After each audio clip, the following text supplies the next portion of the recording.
गणेश चतुर्थी क्यों मनाते हैं, इसके पीछे भी है पौराणिक कथा। गणेश चतुर्थी भाद्रपद मास के शुक्ल पक्ष की चतुर्थी को देश भर में धूमधाम से मनाया जाता है। मान्यता है कि इस दिन भगवान गणेश जी का जन्म हुआ था।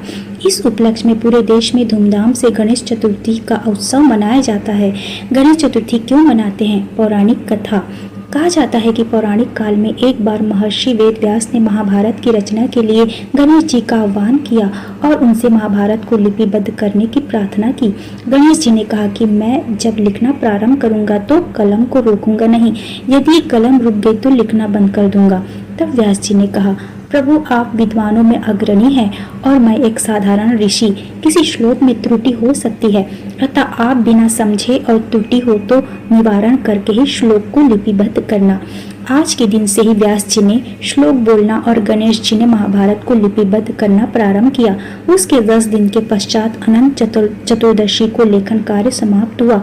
इन 10 दिनों में गणेश जी एक ही आसन पर बैठकर महाभारत को लिपिबद्ध करते रहे। इस कारण 10 दिनों में उनका शरीर जड़वत हो गया और शरीर पर धूल मिट्टी की परत जमा हो गई। तब 10 दिन बाद गणेश जी ने सरस्वती नदी में स्नान कर अपने शरीर पर जमी धूल और मिट्टी को साफ किया। जिस दिन गणेश जी ने लिखना प्रारंभ किया उस दिन भाद्रपद मास के शुक्ल पक्ष की तृतीया तिथि थी। इसी उपलक्ष्य में हर साल इसी तिथि को गणेश जी को स्थापित किया जाता है और इस 10 दिन मन वचन कर्म और भक्ति भाव से उनकी उपासना करके अनंत चतुर्दशी पर विसर्जित कर दिया जाता है। इसका आध्यात्मिक महत्व है कि हम 10 दिन संयम से जीवन व्यतीत करें और 10 दिन पश्चात अपने मन और आत्मा पर जमी हुई वासनाओं की धूल और मिट्टी को प्रतिमा के साथ ही विसर्जित कर एक परिष्कृत और निर्मल मन और आत्मा के रूप में को प्राप्त करें। जय श्री गणेश।